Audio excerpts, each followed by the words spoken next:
evening, everyone. Thank you very much for being here for the fourth day of this faculty development program. I like the last point that Dr. Malaysia made. He said that the whole idea is to equip you with some skills which will be useful to you, which will help you translate them into real action. So what he said is beautiful actually. He said you must be able to make at least an hour-long presentation and what you have learned during these 5 days. So with the help of the notes that you made, with the help of the video recordings that are going to be sent to you, and with the kind of assimilation that you've already made, if you can make a 1 hour presentation at least on what you have learned during these 5 days, I think that's a great success. Wonderful. Thank you, Dr. Malaysia, for saying that. Okay, come back to the session. So we are going to consider some methodological implications, some overhauling perhaps that's necessary with regard to our approach to what we are learning now, the kind of changes that we may have to make in terms of our attitudes and with the tools that we use and the way we approach things. So what changes do we need to make is perhaps what I'm going to discuss. Maybe tomorrow we'll finish both parts 4 and 5 together. Right. So this is one standard world globally popular model. This is called the DADDIE model, D-A-D-D-I-E. When technology and pedagogy go together, so there are a few things that need to be kept in mind.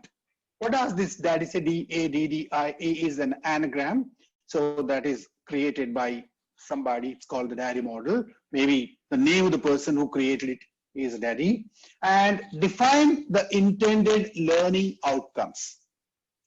You might have already noticed during the last 3 days that most of what I'm doing now is the theoretical background to blending. I'm not directly demonstrating the tools. That's a different subject altogether. There can be a technical section when you can have hands-on experience of using the tools.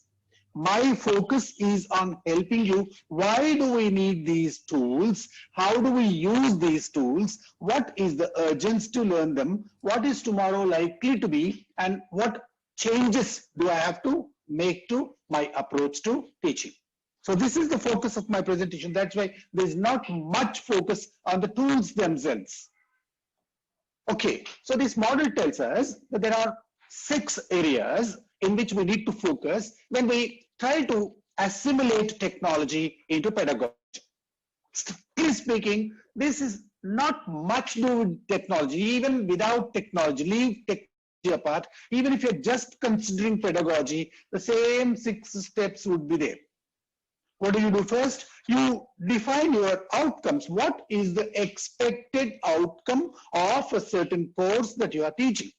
This is not only the teacher's job, this is the job of the government, the policy makers, the education department, something like UGC, AICTE, the university, the course designers, the material producers, and the methodology designers, technology designers, and the teacher, the student, and every other involved human resource. So everybody's job. So they define the outcomes. What are outcomes?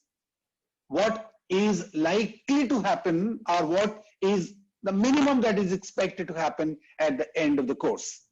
And this starts with the, so yes, please. Right, is this okay now? Oh, now it's okay, sir. Right, good.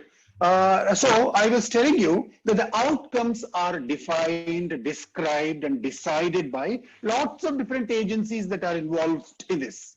And as a teacher, you play, I play, we play a very important role right at this point of time. We should be very knowledgeable about how to define our outcomes. The teacher will be finishing the syllabus at the end of the course is not a good outcome. It's not a good objective definition. So the student will be able to do something at the end of the course is the expected outcome. 1 second, I'll mute everybody again. Yeah. Right. So what is the expected outcome? That's one. Then analysis of the learner's needs and expectations. expectations.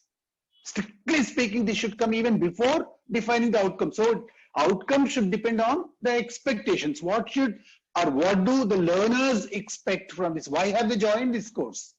What are their expectations? You may not be able to meet all their expectations, but the course must be designed in such a way that it meets the expectations of the parties involved, and students are one of the parties that are involved in this. There are many other parties involved, including the industry for people like you. At the school level, it's different, but at management colleges level, at engineering colleges level, at professional colleges level, sometimes the industry decides the expectations. The industry decides the outcomes. So we have to, match the requirement. Fine. So designing the course structure and assessment. So what course is going to be taught? How is it structured? What are the assessment tools used? How is assessment going to happen? Is it a semester method or an annual method? Is it summative assessment? Is it formative assessment? Will the question paper be objective type or essay type? And so many other factors, hundreds. I'm just giving you an idea of what it is. So the structure, what lesson comes first? What lesson comes next? Right? Which course is taught? For how long? How many hours is required to finish this course? And finally, develop the right resources for that. So in case I have a certain structure in my mind, in case this is the outcome, in case this is the course structure, in case this is the time available, what resources do I have? What books can I lay my hands on? What research has already been done on this? Is there a textbook readily available in the market? Or does the university have to produce a textbook of its own? Should materials be further designed? Or maybe suppose I buy a textbook from the market, only a part of it is going to be used, or the whole textbook is going to be used. Hundreds of questions need to be answered. So develop the resources if necessary, and also what other activities. Does it need a practical project, or does it need any internship? Does it need an industry visit? Does this course, what does this course need? Does this course need a laboratory facility? All these things also are taken into account. And then implement the content. Whatever has been decided after this brainstorm, so we begin implementing it in an accessible format. I've underlined it. Why? I tell you after I finish the next point. Evaluate if the learning outcomes were achieved. Of course, this is very obvious. I don't need to explain it. At the end of the course, there must be some way to check whether the course has met its expectations, whether the outcomes are as expected, what percentage of students have met the expectations, how successful the course is, how successful the student is, how successful the teacher is, how successful the institution is. Yesterday I was telling you the marks obtained by the students are not only the yardstick of the student's performance. The marks obtained by the students are a yardstick of the teacher's performance also. They are a yardstick of the college's performance also. The college proudly says, yes, we have achieved this, or we could not achieve this. So the college's image also is reflected in that, not only image, the performance.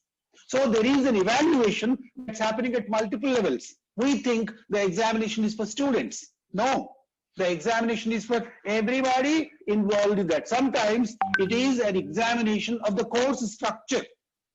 Many students have failed not because the students are bad, because the course is bad. I know lots of instances like that in my lifetime. I've seen some courses failed, not students.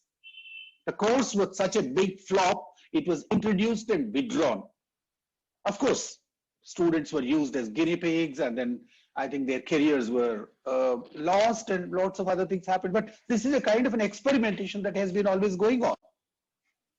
All this is a typical structure of pedagogy. Now, my concern is if technology has to be introduced into pedagogy, teaching, right, delivering my content, what is it that I should especially take care of if I am handling the B-learning method instead of the physical traditional method? So that's why I have underlined that. Implement the content in such a way that it is accessible. The word accessible is all important here. So I have to deliver the content to the students in such a way that it's accessible to me, it's accessible to the students, it's accessible to everyone that needs to control it from various points of view. Maybe there must be an access to the course structure designer also. He can supervise what's happening in all these colleges. For instance, an organization like UGC or AICTE or Government of India or Department of Education can oversee what's happening using technology. Right? You are interested only whether your students have passed or not. But maybe there is somebody much higher than you who is interested in what percentage of students in the entire country have cleared that examination and have met the outcome where we are failing.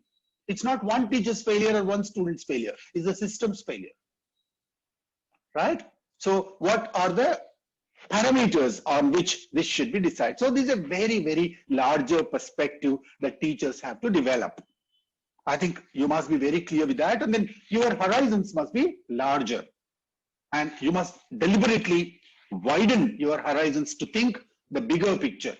You are not just one teacher working in one college and delivering, maybe handling some 40, 50 students around you, teaching something that has been given you and then leaving there. So it is the destiny of the nation, destiny of the world that's happening here, unknowingly sometimes. So when you use technology, we have to use a technology that is the most accessible, and it is most relevant when we talk about B-learning, blended learning.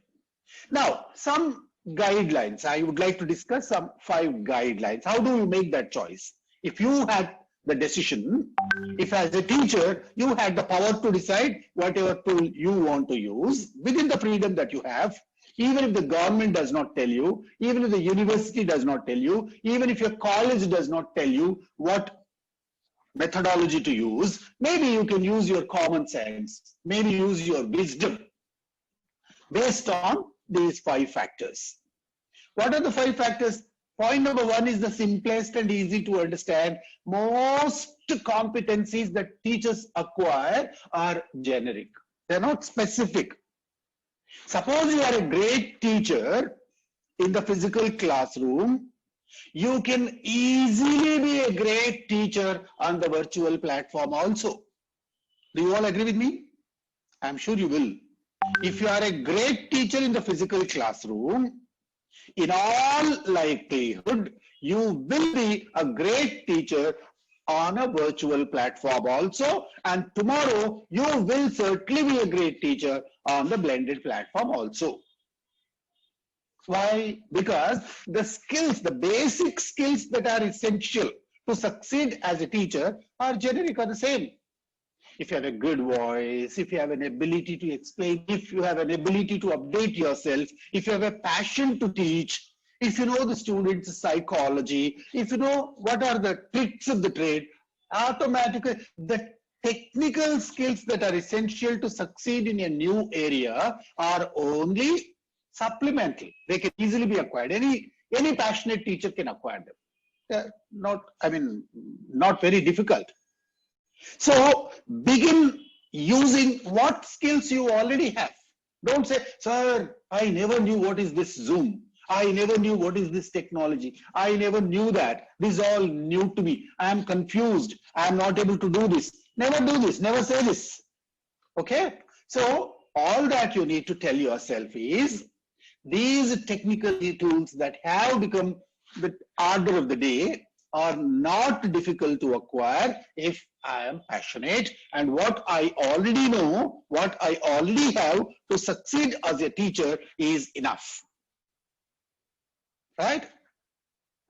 Think that you can teach part of your lesson with technology. Yes. If you teach it here this way, you can teach the same thing a different way also. Important, very important. Tell yourself nothing stops you.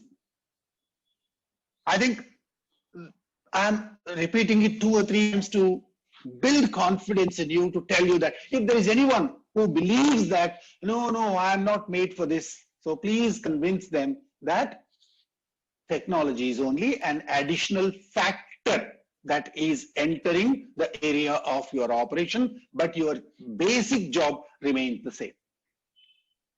Suppose the textbook changes. I was a language teacher. Every 2 years there was a new textbook. Right? I started teaching some 45 years ago. Right? I retired from government. How long? Maybe 8, 9 years ago. Right? And all those years that I taught in a government for 36 years.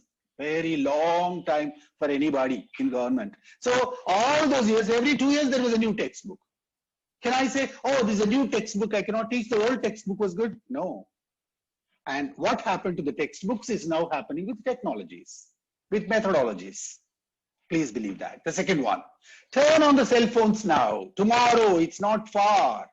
There is going to be a day very soon. It's just, I think, waiting for it to happen when mobile phones will not only be allowed to the class, they will be made compulsory.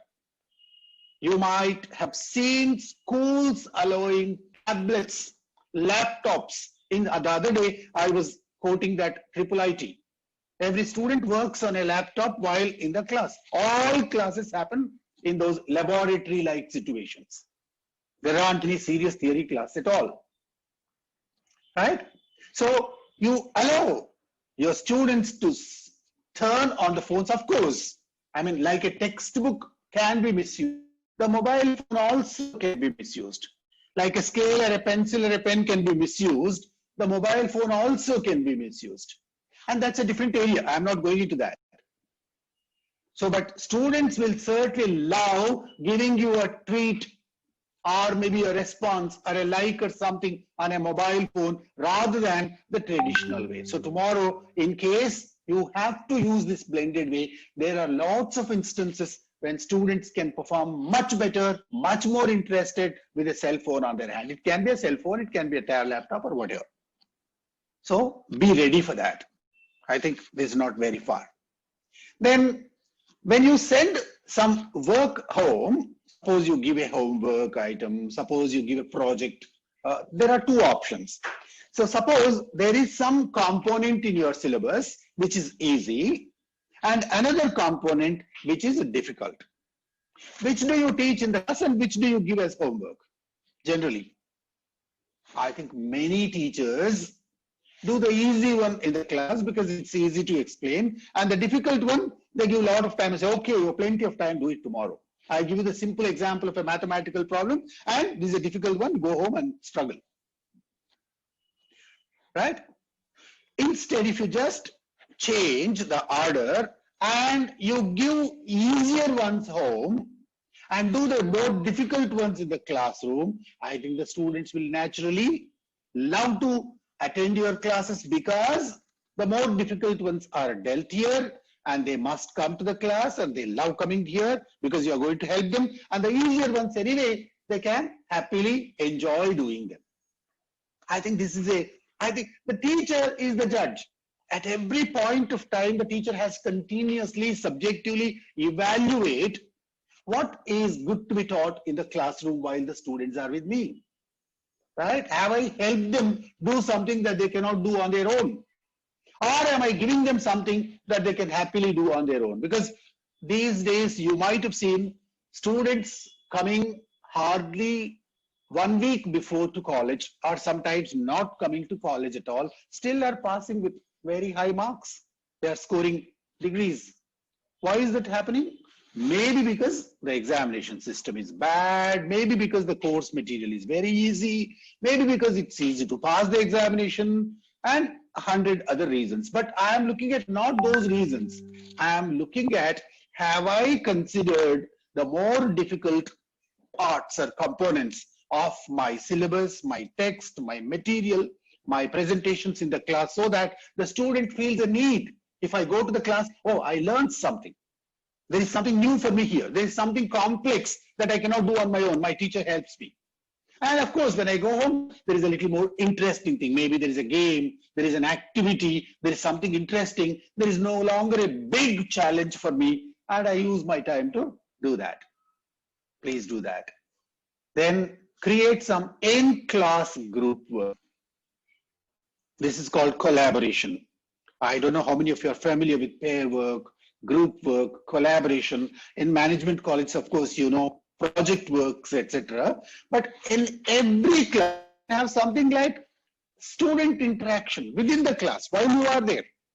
While you are teaching, a part of the class can be dedicated to some group work. 10 students go together, sit down and resolve a problem. Right? Or maybe you are teaching, you suddenly stop somewhere and tell them, okay, get into groups, right? I want 7 groups created in the room. Tomorrow I'll demonstrate that here also online. So 7 groups, 10 groups, whatever, and you do this, you do this, you do this, or all of you do this. And then after I'll give you 5 minutes. After 5 minutes, you come back and report to the class, some such thing. It must be there as a part of your teaching methodology. Whether you are in the physical classroom or a virtual classroom or tomorrow in a blended situation.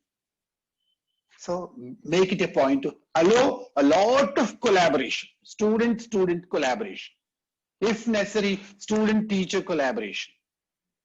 And organize some online study sessions, allow a lot of personalization because technology allows it now. Personalization. Everybody can have a different approach. Everybody can be given a different assignment. Everybody can be assessed different. There are lots of opportunities for you to personalize.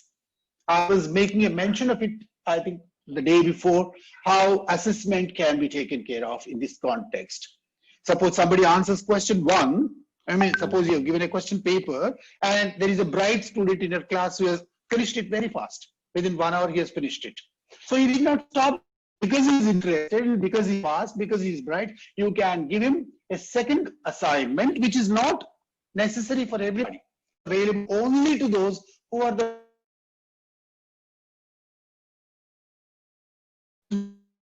somebody who is struggling, perhaps you, and then you everybody again finally goes together. Expect the minimum outcomes that were expected. What you do.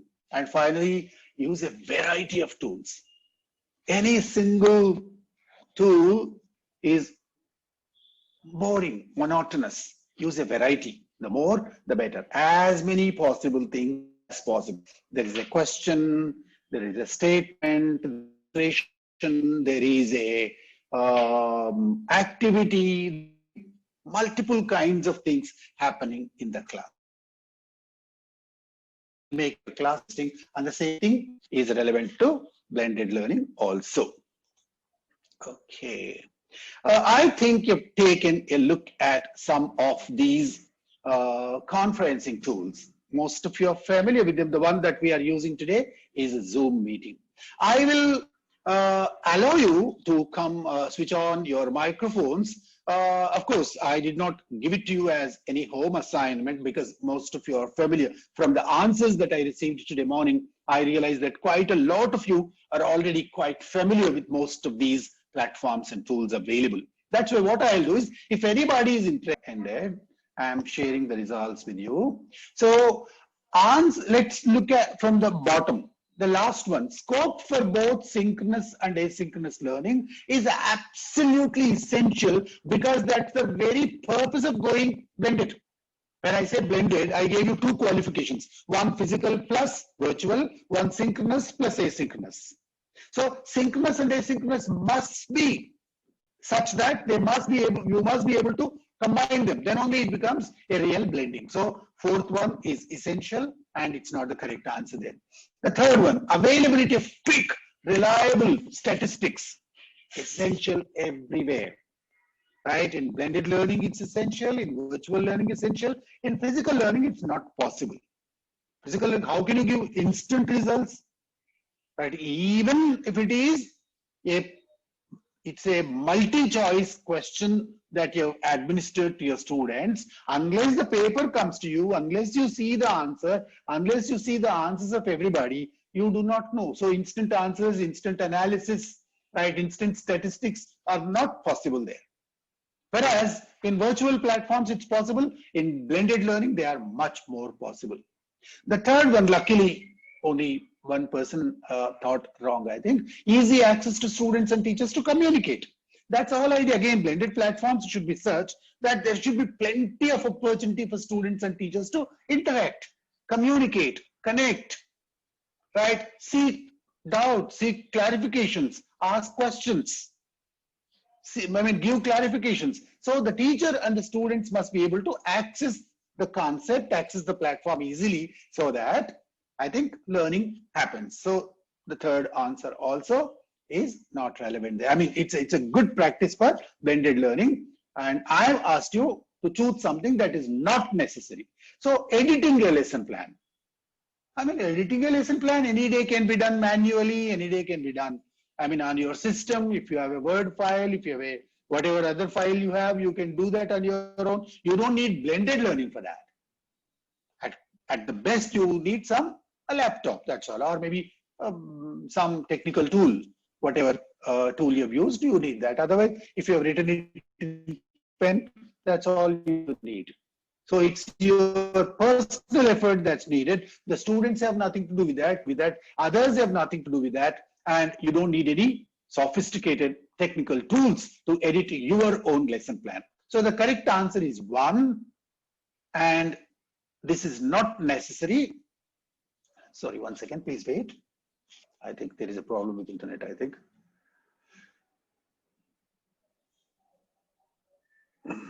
Yeah. Okay, I'm stopping sharing these results. Right, I think the screen is visible now to everybody. So I've come back to the PPT. So I was telling you that there are some best practices, best advantages of using.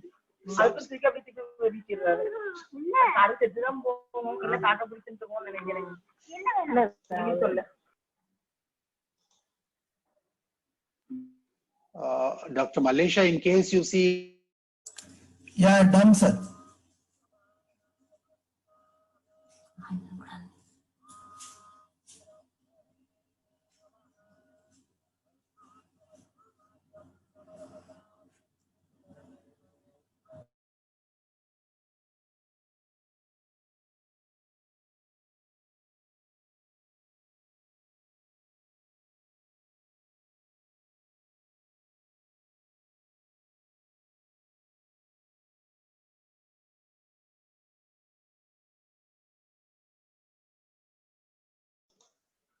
Right. Whole learning community can connect on a single platform. So who are all the people that are involved in the teaching learning process? As far as you are concerned, you think it's only the students and the teachers. Don't you think your management also is involved? Don't you think the admin of, for instance, a tool like this, I cannot make my presentation successfully today if the admin fails.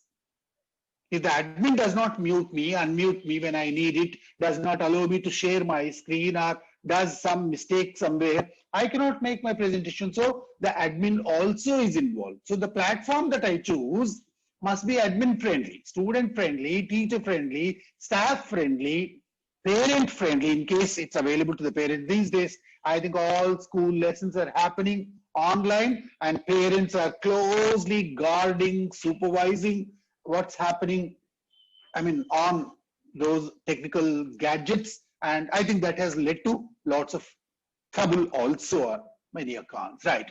So synchronous and asynchronous, both must be judiciously mixed. Video conferencing platforms are integrated directly into these things. For instance, when you are using Edmodo, what do? The advantage is you can build that Zoom platform into Edmodo itself. So the video conferencing tool can be built into this. So you don't have to go out. So from within, you can telecast your lesson, webcast your lesson. So that's another advantage. Then powerful admin tools. I asked you earlier to tell me the advantages of the various tools that you used, conferencing tools that you used. You two spoke about Zoom, you spoke about GoToWebinar, you spoke about Google Meet, etc., etc. So the tools must be the admin tools. For instance, somebody was talking about how you cannot use the pen on a PDF file in Zoom. So in case there is a problem like that, I think the admin cannot do a certain thing, or the speaker cannot do a certain thing. The students cannot achieve something. So the more the admin tools that are available, the better. For instance, just now, because there was noise from somewhere, from somebody's microphone, immediately the admin, Dr. Mallesha is the admin now. So what he did, he muted all. When he muted all, automatically I also get muted. I need to unmute myself immediately. So there is a facility built into that. If I allow everybody to unmute themselves, there is a possibility there is one troublemaker, or there is one careless person, or there is one who does not know the necessary technology, and there can be confusion. So there is a provision for muting all, there is a provision for selectively unmuting, there is a provision for selectively muting, there is a provision for switching on the camera, switching off the camera, using the tools, and so many other things, raising hand, etc. So admin tools must be as powerful, as versatile as possible, right? Then some of these platforms also provide their own in-house libraries. If you go to Moodle, if you go to Edmodo, what happens is there are resources already available. For instance, there is a lesson plan, or there is a video lesson that's already created by somebody. I think some of you might have heard of TED Ed. I don't know if I will have time to talk about that later, but because I've come to that, TED Ed is again, TED is TED, T capital, E capital, D capital. Some of you might have seen that. TED is, I think, the most popular, the most sought after platform for the greatest speakers in the world on any subject. So what do? They invite the most brilliant speakers in the world and give a maximum of 18 minutes. 18 minutes is the longest. It cannot be longer than that. So they give you a maximum of 18 minutes and they ask you to speak about the subject. 100% original and I think really revealing. And TED also has a subsidiary, an auxiliary called TED Ed. What does TED Ed do? TED Ed allows you to use some of these lessons, some of these speeches, some of these talks to integrate them into your lessons or create your own lessons based on that. Yesterday, somebody was talking about a video lesson with the assessment built in. So that kind of things can be done very easily with TED Ed. Please try that in case you have not done that. TED Ed is an excellent tool. Somebody raised hand, I'll just see. I think they've dropped the hand already. Okay, right. So these are some excellent facilities available on these platforms. Right, let's move on. Now, another thing that we need to consider is every teacher must identify a good LMS, a learning management system. If you can have one of your own, it's great. Otherwise, you have to impress upon your management to buy an LMS for your college. I think it's easier if the college buys. And depending on the number of students, number of teachers, number of groups that are there, a college must buy a learning management system so that lots of things can be achieved with that. Learning management system is simply put, it's a technological tool to manage whatever you are doing, starting from your lesson plan to assessment and beyond. All that can be organized systematically, conveniently with technological tools that are readily built into them. There are lots of them. I'll come to them in the next slide. So what does LMS do? It helps you keep things organized. Like books are organized in a library. One of the famous saying in the library is, a misplaced book is a book lost. Suppose you take a chemistry book and put it in the physics almirah, it's as good as lost because nobody searches for the chemistry book there. Everybody will go to the almirah where the chemistry books are there. So a misplaced book is a book lost. So that's why even in case of a class class management, something, suppose you have misplaced your lesson plan, imagine how would your life be? Suppose you have misplaced your PowerPoint slideshow and you're not able to open that in your class, how would life be? So managing them into proper folders, into proper systems, into proper concepts, into proper ways, the channels, etc., is what LMS does very efficiently. So organizing things. And all-in-one teaching learning arena, everything is there. Right? Suppose you want to suddenly check the marks of one student against the others, you don't have to go anywhere, just sit in front of your computer, and then the management system, the learning management system, brings the information to you. Suppose a parent has come to visit you and he would like to know the performance of one particular student that you have in your class. You don't have to go to open your Almira and then, search through all those bundles of files and then find an old one and then open that and then, cut a very sorry figure before them and all that. So the system allows you to keep all those records so very systematically. All that is just at the press of a button, you have data available. I've given you a very silly example, but there are very highly complex things that an LMS can do. Okay. Overview of test scores, something very similar. The progress of a student, you can put that graphically, you can do lots of statistical analysis, something like a class average, class mean. So who is the best? Who is the second best? How many toppers are there? How many people have scored above this level? How many people are struggling? All kinds of statistical analysis. Use your imagination. Graphical analytics, right? Graphs, etc. Graphs, pictures, visual representations. Create dynamic feedback. What is dynamic feedback? Suppose you set a certain feature built into that and you say, okay, any student who receives more than 70 marks should be sent this message. Hearty congratulations. It automatically goes without any effort, because once you've said this, automatically that message goes. Dynamic feedback. Suppose you tell the system, okay, anyone who is absent today must automatically be sent a message saying, or the message should go to the parent saying that your student is absent today. It automatically sends it. How wonderful that would be. So your physical labor, your unnecessary drudgery, right? Clerical work. Teachers should not be doing clerical work actually. Unfortunately, all these 40, 50, 100 years that you've been working now, to tell you, to my own personal account, nearly 60, 70% of the work I did when I was a teacher in a college was clerical work. This attendance register, that paper, this marks, post this marks in this register and one more register and again do it. Some letter from some commissioner, some government somewhere and again fill out those forms and send again. Some silly thing or the other happening all through the year. All that drudgery, right, unwanted, avoidable work can be completely avoided and that will be taken care of by the LMS. So LMS is such a wonderful invention. So if you do not already have an access to an LMS, you must immediately have one.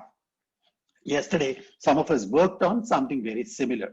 And it allows very fluid movement also from one to one, from here to there, all kinds of movement from one subject to another subject, one work group to another group, from one area to another area. All kinds of movement is possible within that LMS. So LMS is an extremely useful tool if you are considering switching over to blended learning very soon. Right. I have another poll for you here. After that, we'll consider this. Let me just, please give me a moment. Maybe this question, again, please don't immediately start answering it. Let me explain the question to you. Please don't go wrong. I want 100% accurate replies from you. The question is, which one of the following is not an important advantage of LMS? So there is one thing among these four which is not an advantage. I discussed some of the advantages with you already. So the one of the four is not an advantage. The first answer is it's an all-in-one learning arena. The second answer that you see there is allows dynamic washback to teachers and course designers. And the third answer, an LMS has scope to monitor course progress and student scores. And the last answer is parents can monitor teachers' performance. Right? Out of these four answers, which is not an important advantage of an LMS? Thank you. I think most of you are performing right, and then your answers are brighter, better, more correct. I think only one or two of you have gone wrong. I think this does not allow you to go back on your answer. Once you click the answer, I think you have to stay with it. I'm not very sure how it works. Good. Thank you. I think the response also is good. I'll keep it open for another 30 seconds.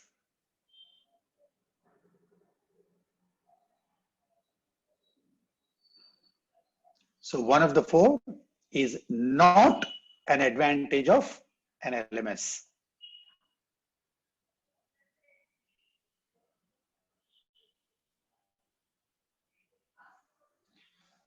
Okay, 5 seconds more. More than 50, I think 50% of you have voted now.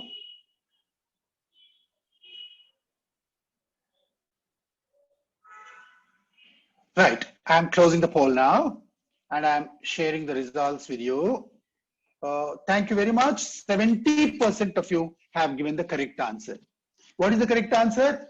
Parents can monitor teachers' performance. I don't think an LMS allows that. Even if it allows that, it's not a fair thing to do and it's not a good feature in an LMS. A teacher interfering with a classwork, overseeing a teacher's performance, and then taking a teacher to task for something is not an ideal situation. That's in fact a very, very bad environment. So a learning management system does not do that and does not allow that. A parent can access, it has limited access. A parent can access the student's performance. I can check my son's performance, not somebody else's son's performance. So that's restricted access. So the system allows that. Who can see what? For instance, I am an English teacher. I can see the marks scored by or the performance improvement of my students only in my subject. If I have access to see the performance of some other subject, that leads to some kind of misunderstandings unnecessarily. And there is no need for me also. Right? So, limited, restricted access is an ideal facility that an LMS can give us. So thank you very much. That's the correct answer. So I'm stopping sharing the results. Okay, coming back to this. So these are all various LMSs and various learning environments. B-learning also included. So when I say learning environment, I am including B-learning everywhere because as I told you already quite a few times, every day I've been saying this, B-learning is already the future, it's already here. We have to accept it. Every one of us has to accept this. So in this environment, so I have given 1, 2, 3, 4, 5, 6, 7, 8, 9 examples of LMSs. And yesterday, I think you spoke about Edmodo and 1 or 2 of you spoke about Moodle also. Again, I will unmute you in case you raise your hand. Though I did not give you time to prepare, I did not tell you in advance. In case you have seen any one other than Edmodo, or maybe Edmodo also, if you have used them, you can speak for a minute too about that. I'm just checking if anybody has raised hand so that I can unmute you. You need to answer if you have used any of these LMSs. And if you have used, what did you like, what did you not like? And if you have any comments about them. And if you did not use any of them, any reason why have you not used any such a, yeah, I think Seema has raised her hand. Seema, I am unmuting you. Please speak. Again, good evening, sir. Sir, I have created Moodle site LMS by FDP. I have learned from FDP, and I don't learn so much.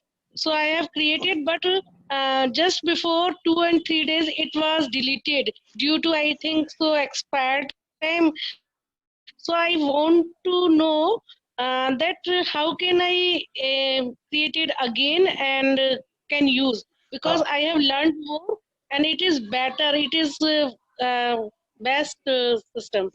Yes, Seema, as you said, it's a great tool, but as many people think, it does not expire. Though it shows an expiry date, it says 30 days, 40 days, whatever. But as far as I know, it does not expire. It only shows the date, but it continuously gets updated. And in case you don't buy a license, it's still, the free version still continues. That's my experience. Maybe I'm not 100% sure, but you can check with others.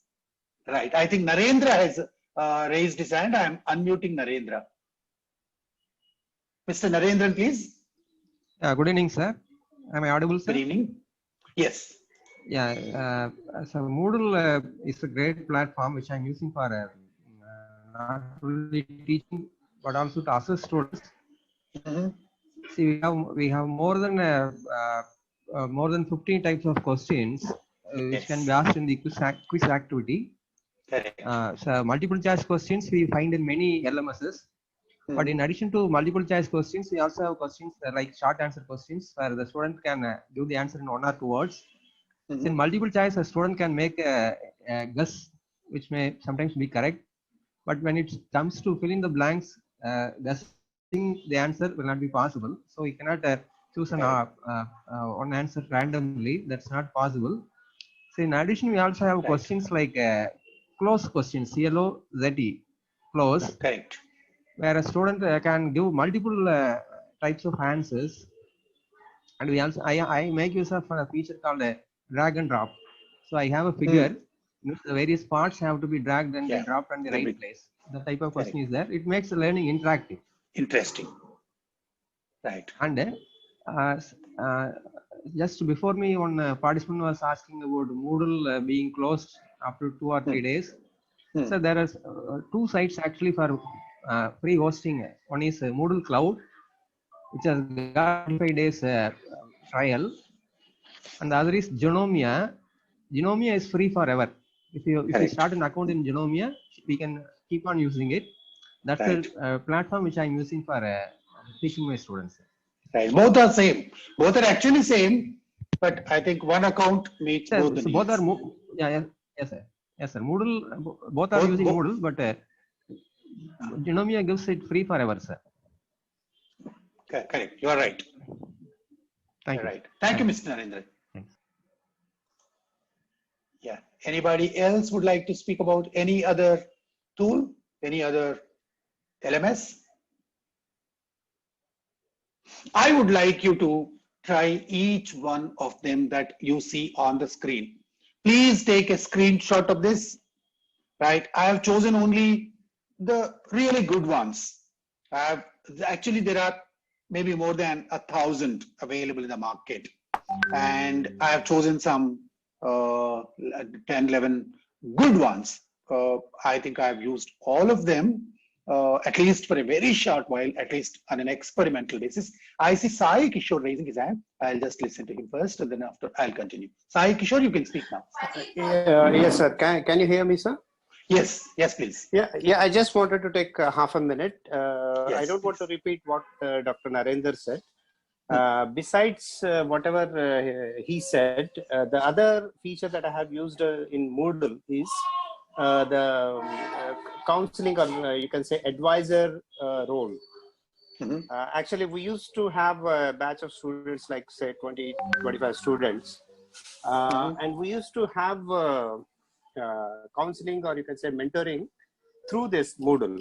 So where the meeting will be recorded, because it's always a Herculean task to keep track of when actually we are meeting the mentees advice is, Many it's meant for. and Yeah. what are the discussions and all. So Moodle enables us to have a record of it, and then as and when it is required, we can actually pull out the report on it. That's what one of the wonderful features that I have seen in Moodle. Great. Yes. So it allows counseling. It's one-to-one interaction, yeah. student-teacher interaction, student-parent Exactly. interaction, and teacher-teacher interaction, and lots of Yeah. other things. Thank you. Thank you. Thank you. Sai Kishore, yeah. I think somebody else also raised hand.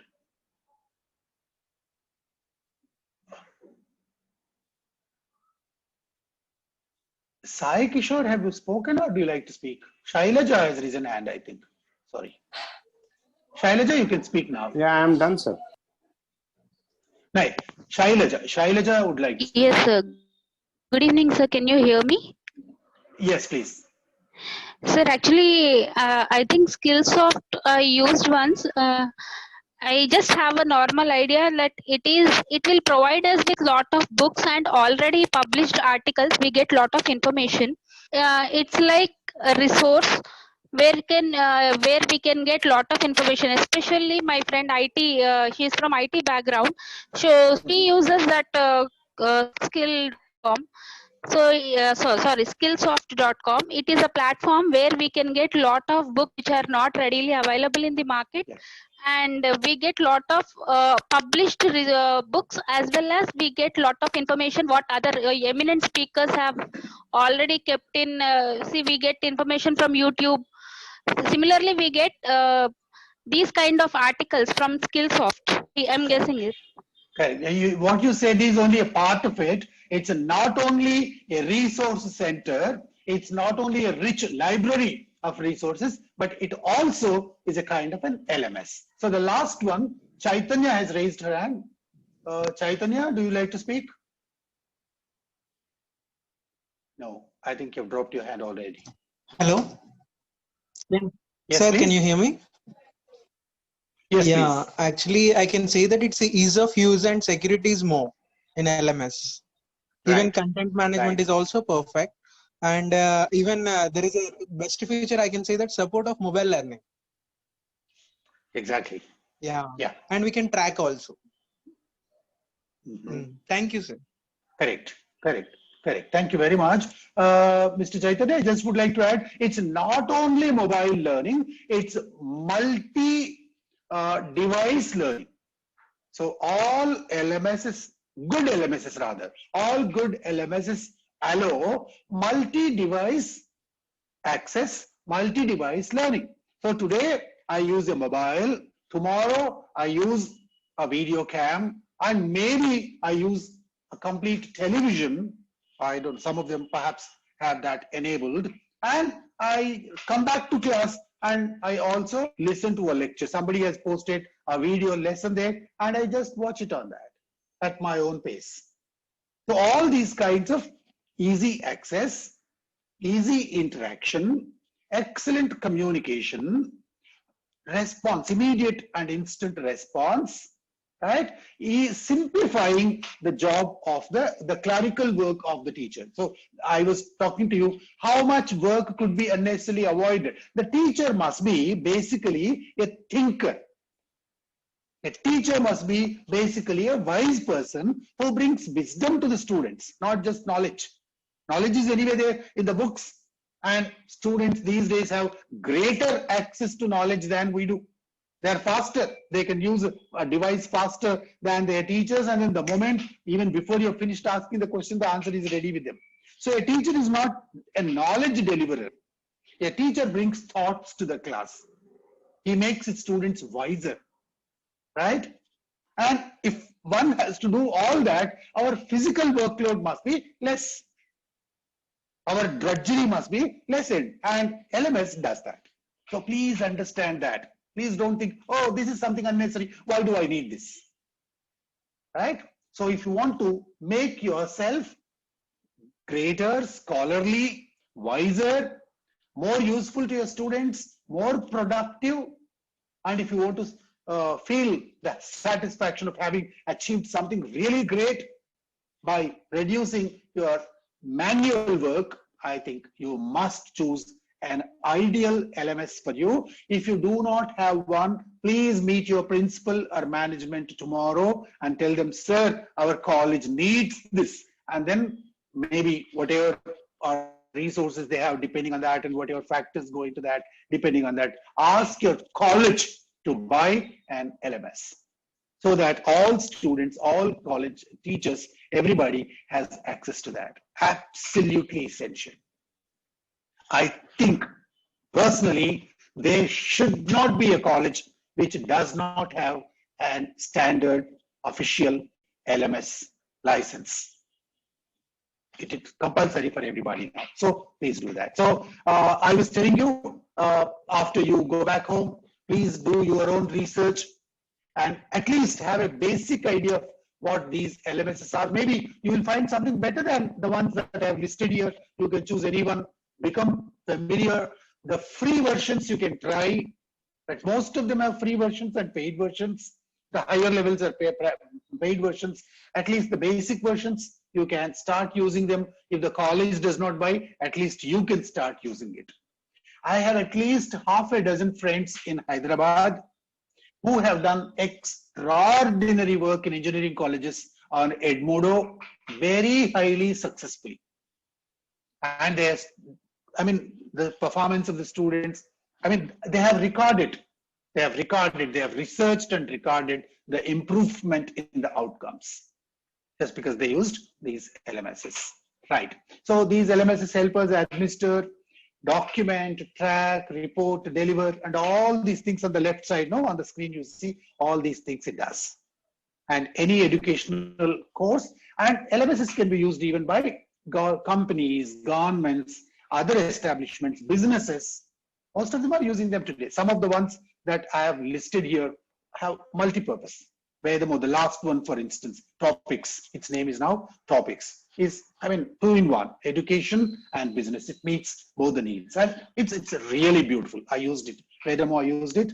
I mean, it comes with that www.topics.com. You can just visit it. Okay, right. These are all definitions. I'm not going to go into those details. We have discussed them already. You told us what these are and then some of these ones. I think I have another 15 minutes within that. What I'll do is, I think, do you know what's a flipped class? Anybody would like to explain in 1 or 2 sentences what's a flipped class? Anybody would like to attempt the meaning of what's a flipped class? Yeah, I think Professor Anita has raised her hand. Anita, would you mind telling us a few things about what a flipped class is?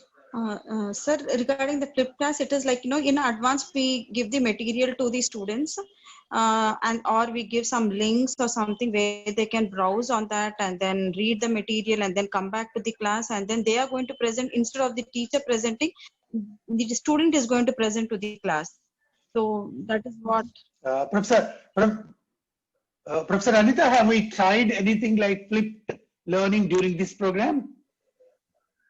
I did not get you, sir. Yeah, we did. You have asked us to read the material and then come, and then we had a discussion. Yeah, I think it's similar to that. That's all. That's all. Thank you, Professor Anita. Yeah, I've unmuted you. Right. Okay. So I'm going to show a 2-minute video to you. 3 minutes, I think. So just see this, and then maybe after that we'll discuss what flipped class is again. Is the audio audible to you? Classroom. Yes, sir. Yes, sir. Let's reverse where traditional homework and lecture take place. Now, I must warn you beforehand, watching this presentation can literally turn your world upside down. The first thing most educators are going to ask is, why flip? Well, here are a couple reasons to consider. With a flipped classroom, the content becomes available to students beyond typical classroom time. Students are now able to access the content anytime. Benefit that comes with viewing content in video format is the ability to stop, pause, play, etc. Students can write down questions about the content at home. Then, when students enter the classroom, they are already prepared to ask these questions to their teacher. When a teacher flips a classroom, that teacher is able to walk around the room. Ultimately, flipping a classroom frees up time for teachers to work with students individually. Now, let's take a quick break to think about how our students are used to acquiring knowledge. Students of today mostly learn from their phones and computers. Students of today are comfortable with the flip model because it's how they usually access knowledge. Lastly, we know some students learn faster than others. Flipping a classroom allows teachers to personalize learning. Now, how do you flip a classroom? What steps should you take?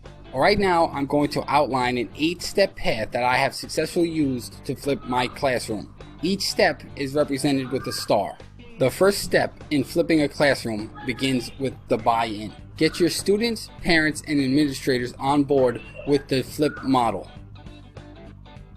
Step 2. Curate the resources you need to flip a classroom. These are resources for instruction, such as YouTube video, aligned worksheets, quizzes, electronics, etc. Now, moving on to the actual first day of class, classroom management is required for a flip model, just like a traditional model. Very early on, be sure to spend time and incorporate expectations and procedures, as this learning style may be new. Number 4 is technology training. Teachers need to learn how to curate videos through YouTube channels and create playlists, and students must be able to access and interact with online content. Now we get to the actual flipping. And the number 5 is assign content for homework. Students will access content through videos, hyperdocs, interactive PowerPoints, slides, and much more. Next up, number 6. Students work on problems during class time. Students get to work on the application of skills in class, where a teacher walks around the room and facilitates and helps students as needed. Moving on to number 7, independent learning. With a flipped classroom, students become independent learners and have the ability to move through the curriculum at their own pace. And the last star in the sky, number 8, peer tutoring. Pair up your advanced students who mastered the content beforehand with students having a hard time completing the problems. So, what does it actually look like? The traditional model has students attending school where content is delivered by teachers, and students going home to work on problems. But here we are getting rid of that model and replacing it with a flip model. In the flip model, students work on problems when they are at school, and when students are at home, content is delivered online.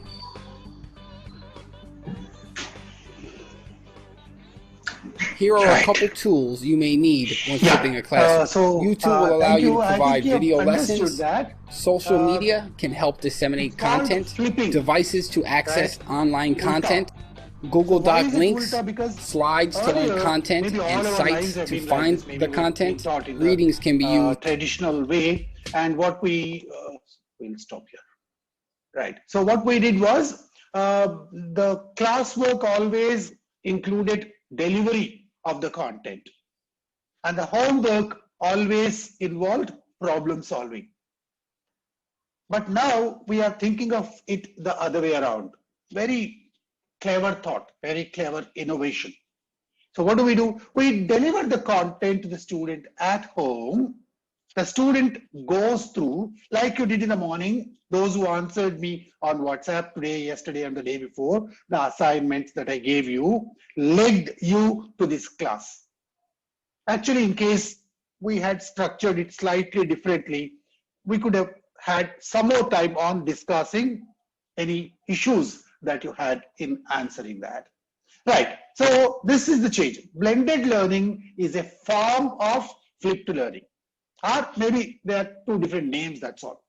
So once you switch over to blended learning tomorrow when colleges reopen, all that you need to do is just keep this flipped learning in mind and give material in the form of handouts, in the form of videos, in the form of audio files, in the form of just resource links, in whatever manner you can. Send them to the students through any one of these LMSs. Even if you have a WhatsApp group that can function as a limited LMS, right? So send it to the students, ask them to read. I mean, you will certainly raise some problems, say they don't read, they don't do, how many of us are answering this question in WhatsApp, only 10, 15 of us. So there are problems, we'll discuss them tomorrow. But let's look at the positive side. In case I can make my students read them, follow them, analyze them, and then he has time to come to the class tomorrow and interact with me, discuss only the issues, questions, difficulties, doubts, troubles, etc. How wonderful that would be. How more productively the teacher's time can be utilized. Yeah. So in case you are, I think I have just maybe 2-3 minutes. So I'll finish this. This will be my last slide. So in case you want to send video files to your students as a part of your e-learning exercise, please choose very short videos. Anything longer than 2-3 minutes is difficult to hold attention. It can be your own video. Of course, I've shown you a video that I've copied from YouTube, downloaded from YouTube, but you can create your own lessons. These days, we call it micro teaching. You might have heard of that expression. So it's no longer that regular teaching, it's micro teaching. That means if you have a 40-minute class, you break that 40 minutes into 20 units. So you make 2-minute videos, 22-minute videos, like the episodes in a serial, and send capsules, right? The first one, after maybe 2-3 minutes, another one, maybe then there is a question, there is an interaction, then there is one more capsule like that. So micro teaching, very little capsules of learning. So if you can put that in that format, it becomes much more enjoyable for students. So choose short videos. 5 minutes, I think, is the longest that you can hold their attention. And the visuals must be good. I think I chose a video where, I mean, I thought that would be good for an adult audience, right? Ask clear and concise questions in between. Like yesterday, somebody said, no, you can use the video to have assignments built into that. If possible, I'll demonstrate one tomorrow. Minimum text on a slide. I think I have seen some teachers using slideshows which are like whole textbooks. There are 45 lines of text and then so very congested, and you need to strain yourself even to see what it is. So let the visuals be very, very clear, and minimum text, minimum fonts, minimum animation, right? Don't use too many colors. Don't use too many fonts. Don't put too much of animation. Something comes here, something goes there, like that. I think some young teachers, particularly, I don't know, no, I should not use the word young, but some teachers are mistakenly under the impression that a lot of animation impresses the students. It may impress the students, but it distracts them from the main point. Don't do that. Sound enthusiastic and inspiring. What is shown in the video is less important than how well you are presenting it. It is you who are going to make that presentation, and how, in what format you present that is more important. Personalize that and be authentic about whatever you speak.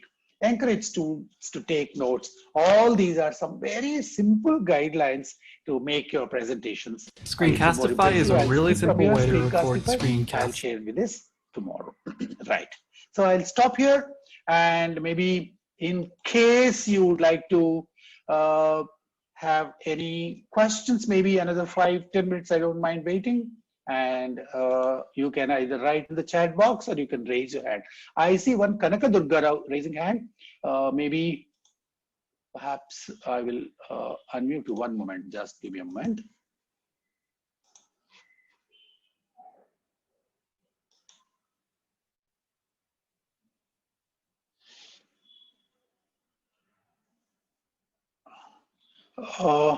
I'm not able to do that. I think Dr. Malisha, can you Please unmute Kanaka Durga Rao. Okay, sir. 1 second. Ganta, G, it starts with G, Ganta Kanaka Durga Rao.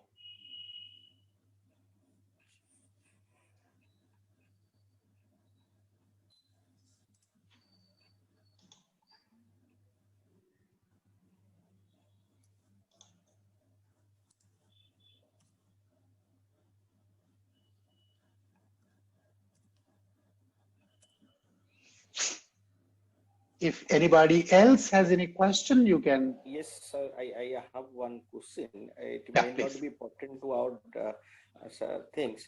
Sir, if sometimes what happens, like as I told, that our college were allowing us to use Zoom, and now they are asking to use this Microsoft platform. Suppose this keeps on going by the college management. And so how to deal with this, sir? It is not related to this topic exactly. It is happening. It's very practical. All of a sudden they ask, okay, we will start taking the classes in a different platform. So it becomes sometimes becomes very difficult for us, sir. How to deal with this kind of situation? Dr. Kanaka Durga Rao, I think your question is pertinent. I endorse. I think that kind of situations keep happening Sir, this is everywhere. Subrat Chaudhary. Actually, he has not been, I think, unmuted. This is Subrat Chaudhary, sir. Oh, I see. I'm sorry.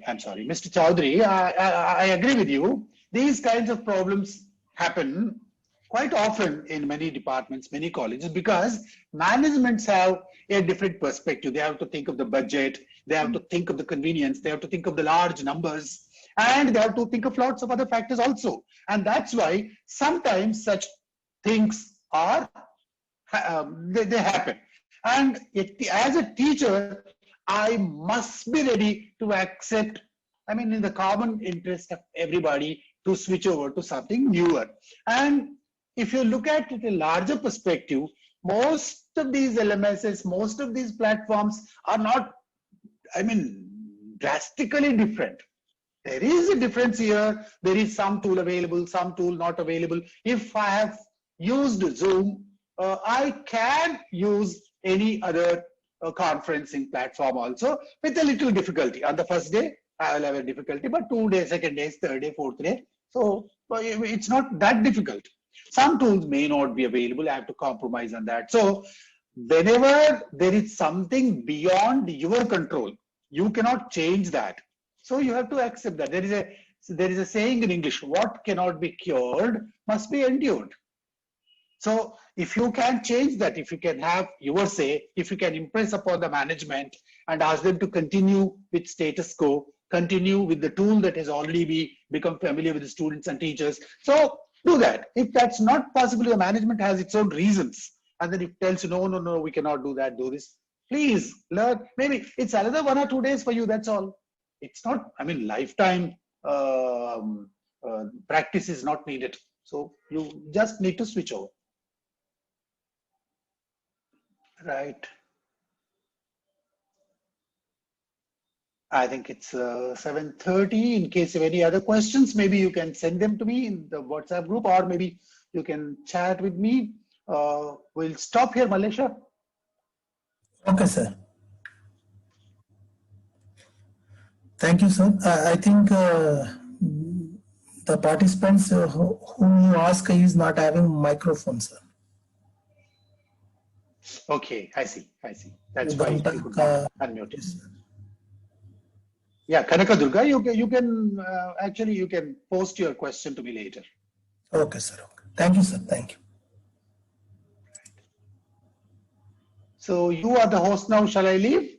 Okay, sir. You can, sir. Thank you. Thank you very much.